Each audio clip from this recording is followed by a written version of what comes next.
ఎన్నో సంవత్సరాల నుంచి ఈ కొండతో, ఈ గుట్టతో, ఈ కోనలతో, ఇక్కడ ఉన్నటువంటి సెన్సు విద్యార్థులతో, ఇక్కడ ఉన్నటువంటి పసిపిల్లలతో అనుబంధం, ఇక్కడ ఉన్నటువంటి అనుభవంతో, తన కళా కృష్ణతో ఇక్కడ కృష్ణ అనే ఒక ఉపాధ్యాయుడు పనిచేస్తున్నాడు.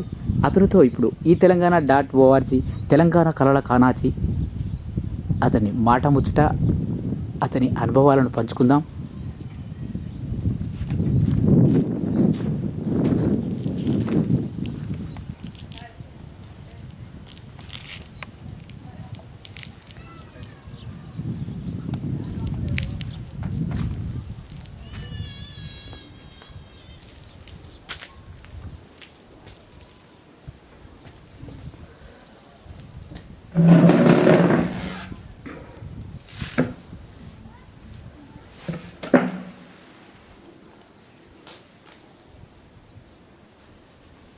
దగ్గర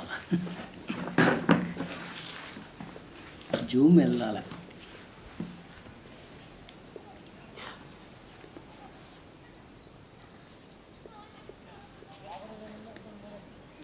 సార్ ఇక్కడ ఏం చేస్తున్నారు సార్? మీరు ఇక్కడ ప్రభుత్వ ఉపాధ్యాయునిగా పనిచేస్తున్నాను. మీ పేరు సార్? మా పేరు కృష్ణయ్య సార్. కృష్ణయ్య. ఇక్కడ ఎవరెవరు ఈ పాఠశాలకు రావడం జరుగుతుంది, వాళ్ళ గురించి చెప్పండి మీరు. ఇక్కడ తరచుగా ఎంఈఓ గారు, అలాగే స్కూల్ కాంప్లెక్స్ హెడ్ మాస్టర్లు, అలాగే వివిధ రకాలటువంటి పార్టీ నాయకులు, సర్పంచులు వాళ్ళు వస్తూ పోతూ ఉంటారు. ఇక్కడ ఉన్నటువంటి సెన్సు వాళ్ళ అభివృద్ధి కోసం రకరకాల కార్యకర్తలు వచ్చి వారి స్వచ్ఛందంగా కానీ ప్రభుత్వ పరంగా ఉన్నటువంటి వారి యొక్క సేవలు అందించడానికి వస్తూ ఉంటారు. దాని ఫలితంగానే ఎక్కువగా ఇక్కడ పరిచయాలు అయినాయి. అధికారులు, తహసీల్దార్, ఎంఆర్ వాళ్ళందరూ వస్తున్నారు. ఇక్కడ ఉన్నటువంటి విద్యార్థులకు ఏ విధంగా మీరు పాఠాలు బోధన చేస్తున్నారు? ముఖ్యంగా మా వృత్తి అనేది ఉపాధ్యాయ వృత్తి. దానికి పిల్లలకు ఆటపాటలతో సహజ సిద్ధంగా వారు ఉన్నటువంటి నిత్య జీవిత సమస్యలను వాళ్ళే పరిష్కరించుకునే మార్గంగా రకరకాలైనటువంటి మాకు ఒక పిల్లలకు అభ్యసన కృత్యాలను ఏర్పాటు చేస్తున్నాం. అలాగే సమాజంలో ఎలా విధంగా జీవించాలా, ఏ విధంగా ఉండాలనే రకంగా రకరకాల వాళ్ళ సమస్యలతో కళాత్మకంగా కానీ ఆటపాటలతో వారికి సమస్యల సాధన అనేది మేము ప్రాక్టీస్ చేపిస్తున్నాం. దీనికోసం పిల్లలతోటి కొన్ని సమాచార సేకరణ, ప్రాజెక్టు వర్కులు, ప్రాజెక్టు పనులు పిల్లలతోటి చేయిస్తున్నాం. అలాగే చిత్రలేఖనం, గ్రంథాలయ పఠనం, ఈ విధంగా వాళ్ళే ప్రార్థన నిర్వహణ చేసుకునే విధానం, అభ్యసన కృత్యాలు తయారు చేసుకునే విధానం, వెనుకబడిన పిల్లలను వాళ్ళను సరిగా ఏ గ్రూప్ తీసుకువచ్చే కార్యక్రమాలు చేస్తున్నాం. మీరు ఇక్కడ ఉన్నటువంటి గిరిజన విద్యార్థుల్లో వారి ప్రతిభను వెలికి తీయడానికి ఏమైనా కార్యక్రమాలు చేశారా? మాకు చూపించగలుగుతారా? చూపిస్తామండి. ముఖ్యంగా తల్లిదండ్రులు అవేర్నెస్ చేయడానికి మేము వాళ్ళ ఇంటి దగ్గరికి వెళ్ళి పిల్లలు పాఠశాలకు రాకపోవడానికి కారణాలు, వాళ్ళకు కనీస అవసరాలు తీర్చలేకపోయినప్పుడు మేము స్వచ్ఛందంగా వేరే ఇతరుల సహాయం కోరి వారికి కావాల్సినటువంటి నోట్ పుస్తకాలు, అలాగే పుస్తకాలు, పాఠ్య పుస్తకాలు రకరకాలుగా వాళ్ళకు కావాల్సిన అవసరాలు మేము సమకూరుస్తున్నాం. దానిలో భాగంగానే పిల్లలు రెగ్యులర్గా రావడం, తల్లిదండ్రులకు అవేర్నెస్ కలిగించి విద్య యొక్క ప్రాముఖ్యతను కలిగించడం వల్ల చాలామంది విద్యార్థులు వస్తున్నారు. కాకపోతే సీజన్ ప్రకారంగా ఇక్కడ కృష్ణానది తీరములో నిండుగా నీళ్ళు ఉన్నప్పుడు వర్క్ తక్కువగా ఉంటుంది తల్లిదండ్రులకు, అప్పుడు పిల్లలు బాగా రెగ్యులర్గా వస్తారు.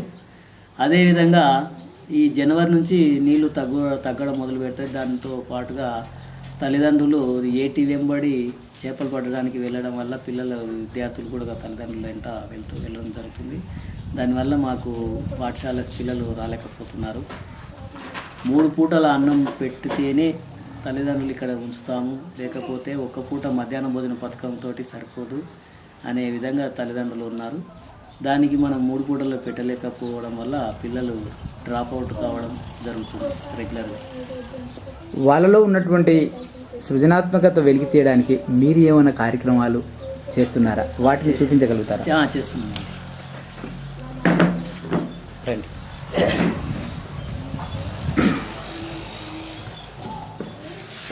ఇక్కడ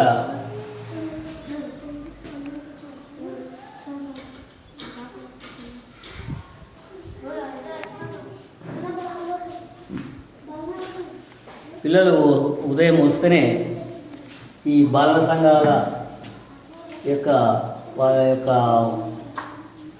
ఆధీనంలో మొత్తం ఈ యొక్క రోజువారీ కార్యక్రమాలు నిర్వహిస్తారు. ఈ రోజువారీ కార్యక్రమాలు వారం రోజు ఒక్కొక్క రోజు ఏ విధంగా చేయడానికి ఇక్కడ చార్ట్ రూపంలో ప్రదర్శన జరిగింది. దానిలో భాగంగా పిల్లల డైరీ, ప్రాత నిర్వహణ, గోడ పత్రిక, పోస్ట్ బాక్స్, పోర్ట్ఫోలియో, బాలల స్నేహబాల కార్డ్స్, అలాగే భాషా సాహిత్య పరంగా వాళ్ళకు ఉన్నటువంటి కటింగ్స్, అది పేపర్ కటింగ్స్ గోడ పత్రికలు పెడతారు. అలాగే రేడియో కార్యక్రమం, స్కూల్ డ్రెస్, యూనిఫామ్ 2 రకాలుగా ఉంటుంది, బ్లూ కలర్, వైట్ కలర్. కనుక 2 రకాలు కూడా మేము ఇట్లా వాళ్ళను టైం టేబుల్ ప్రకారంగా చేయడం జరిగింది. అలాగే ప్రతి శుక్రవారము బాలసభ కార్యక్రమం ఉంటుంది. ఈ బాలసభ కార్యక్రమంలో పిల్లలు ఆ రోజు మధ్యాహ్నం నుంచి ఎటువంటి బోధన అనేది పాఠ్యపుస్తకాల బోధన జరగదు. ఆ రోజు కేవలం వాళ్ళలో ఉన్నటువంటి సృజనాత్మక వెలికి తీయడానికి వ్యాసరచన కానీ, ఏదైనా మైము, ఏదైనా యాక్షన్కి సంబంధించిన విషయాలు కానీ, సాంస్కృతిక పరమైనటువంటి డ్యాన్సులు, పాటలకు సంబంధించినవి, భాషాపరమైనటువంటి వాటికి మేము కాంపిటీషన్ పెట్టడం వల్ల పిల్లలే బాలసభను నిర్వహించుకుంటాం. పిల్లలే డయాస్ మీదకి ఏ విధంగా పిలవాలి, ఏ విధంగా పాడాలి, ఏ విధంగా చేయాలి, మార్కులు ఎవరు బాగా పాడారు, ఎవరు బాగా యాక్టివ్ చేశారు అనేది ఎంకరేజ్గా వాళ్ళే చేసుకుంటుంటారు. మమ్మల్ని ఒక అతిథులాగా వాళ్ళ దాన్ని చేస్తుంటారు. అదేవిధంగా అసైన్మెంట్ ఇవ్వడం, ఆటలు ఆడించడం, పెక్ కార్డుల వల్ల చేయడం జరుగుతుంది. ఇటువంటి కొన్ని మేము ప్రాజెక్టు వర్క్లు నిర్వహించాము. మన ప్రాంతంలో పరిసరాలలో ఉన్న పక్షుల్లో ఈకలను ఒక ప్రాజెక్టు వర్క్ చేయడం జరిగింది.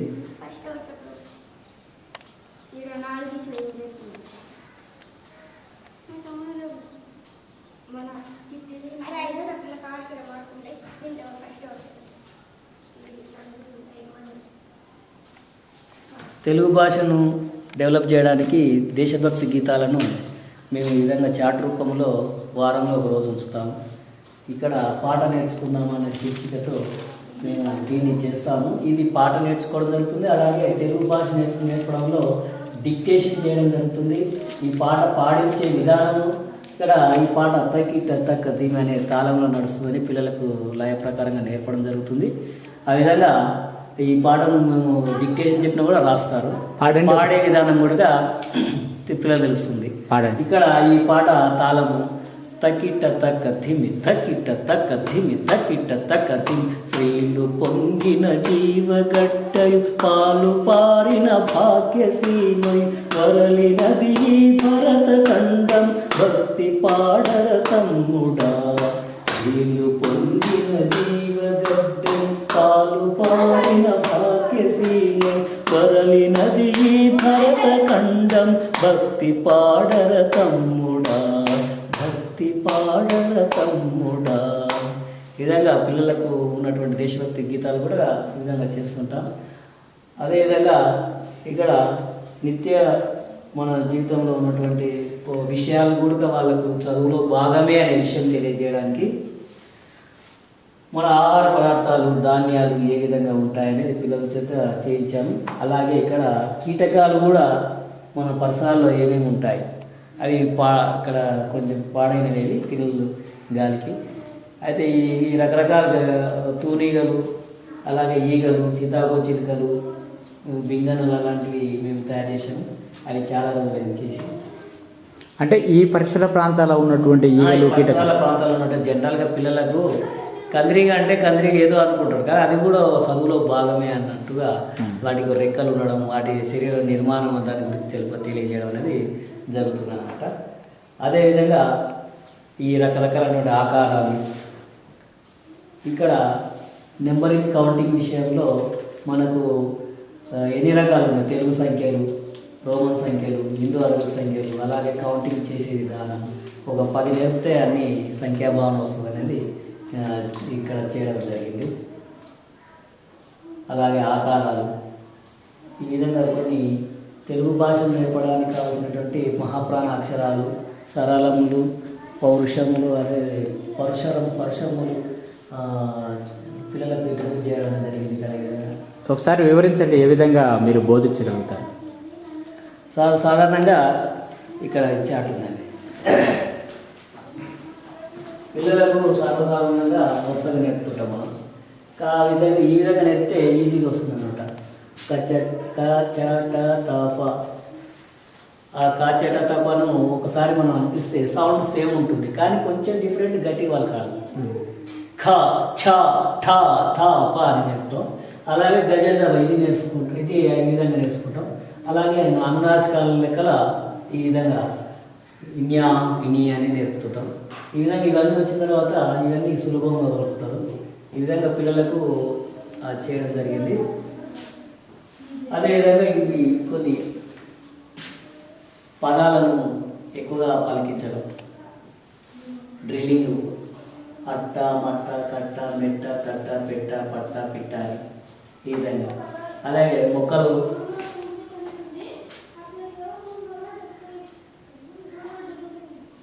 మొక్కలు 3 రకాలుగా ఉంటాయి, గుల్మాలు, పొదలు, వృక్షాలని తెలియజేయడానికి వాళ్ళతోటి ఆ మొక్కలను సేకరించడం, భద్రపరచడం, వాటిని పేస్టింగ్ చేయడం అనేది జరిగింది. ఇక్కడ వేప చెట్టు, కానుగ చెట్టు, రాగి చెట్టు, చింత చెట్టు, రేగి చెట్టు ఏ విధంగా ఉంటాయి, మానవ రూపంలో వృక్షాలు ఉంటాయని, అలాగే పొదల రూపంలో తంగేడు చెట్టు అవన్నీ ఉంటాయి, కసింద చెట్టు అని తర్వాత కింద చిన్నవి గుల్మాల రూపంలో ఉంటాయి, వెప్పల చెట్టు, వయ్యారి బామ అనే రకాలుగా పిల్లలకు, అంటే విద్య జీవితంలో ఉన్నదే మనం చదువుతున్నాము.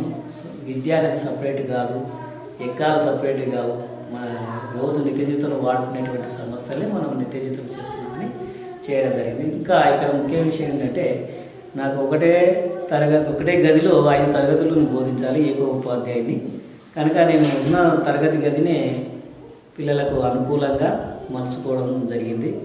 ఇటువంటి చార్ట్స్ కానీ ఇక్కడ ఒక ఏమంటారు చార్ట్ ప్రదర్శన చేయడానికి ఇక్కడ తెరలుగా చేయడం జరిగింది. అలాగే ఆసక్తి చేయడానికి పిల్లలకు గాలిపడాలంటే ఇష్టం. ఈ గాలిపడాల దాంట్లో తయారు చేయడం జరిగింది. ఈ గాలిపటాలనే అక్షరాలతో కాసేపు ఆడుకొని అక్షరాలను గుర్తుపెట్టుకుంటారు. ఆ విధంగా ప్లే కార్డ్స్, ఈ కార్డ్స్ను ఆధారంగా చేసుకొని కూడా మేము అక్షరాలు నేర్పడం జరుగుతుంది. ముఖ్యంగా ఉదయం పిల్లల చేత ప్రార్థన అయిన తర్వాత పిల్లల్లో కూడా దైవభక్తిని కలగజేయడానికి ఈ విధంగా ప్రార్థన గీతాలు, శ్లోకాలు ఇక్కడ రాయడం జరిగింది. పిల్లలు కూడా వారే స్వయంగా వచ్చి ఇక సరస్వతి ప్రార్థన, వినాయక ప్రార్థన, గురు ప్రార్థన చేస్తారు. అదేవిధంగా రోజు వారంలో 3 రోజులు గ్రంథాలయ పుస్తకాలు ఇక్కడ పాఠశాల గ్రంథాలయం అని ఈ పుస్తకాలను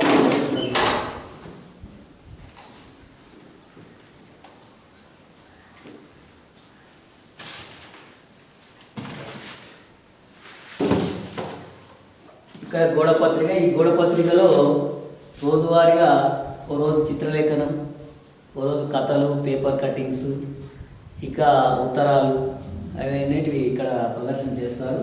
ఇక్కడ ప్రదర్శన చేసినవి తరగతిలో ఉన్నటువంటి 3, 4, 5 తరగతులు అందరు పిల్లలు వాటిని చదువుకోవడం, ఆ భాషలో ఉన్నటువంటి నైపుణ్యాన్ని వాళ్ళు గ్రహిస్తారు. ఆ కథను, పాటను ఆస్వాదించి రసానుభూతి పొందుతారు. అదేవిధంగా ఇక్కడ పోస్ట్ బాక్స్, వారంలో 3 రోజులు వాళ్ళు ఉత్తరాలు వేయడం, వాటిని తిరిగి 2 రోజుల తర్వాత చదవడం, వాళ్ళ యొక్క అభిప్రాయ వినిమయం అనేది జరుగుతుంది. చిత్రాల ద్వారా. అలాగే పిల్లలే ఇటువంటి ఉత్తరాలను, ఈ యొక్క గోడ పత్రికలో ఉన్నటువంటి విషయాలన్నిటినీ ఒక ఫైల్ తయారు చేస్తారు. ఆ ఫైల్ పోర్ట్ఫోలియో. ఈ పోర్ట్ఫోలియోను సమాచార కమిటీ పిల్లలు తయారు చేస్తారు, సేకరిస్తారు. ఆ యొక్క ఫైల్లో దాన్ని భద్రపరుస్తారు.